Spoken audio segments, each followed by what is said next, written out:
बंद करना, कुछ मत बोला गाओ, क्या बोला मत बोला मत चालू कर गई है। एक गाना है जो बिना वीडियो में मैं डाली हूँ, वही गाना इनको भी डालना है।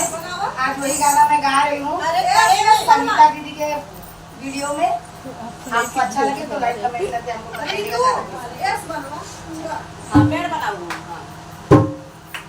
एक गाज का पड़ा बदरिया से मनावली, एक गाज का पड़ा बदरिया से मनावली, फूटेदार चोलिया सियाइदा मोर बलमुआ, फूटेदार चोलिया सियाइदा मोर बलमुआ, फूटेदार चोलिया सियाइदा मोर बलमुआ, फूटेदार चोलिया सियाइदा चोलिया पहिरिया मसुतली वसारा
रहुआ बड़ा बड़ा रहा वैसा भाई संगीता डाल लेंगे तो वैसे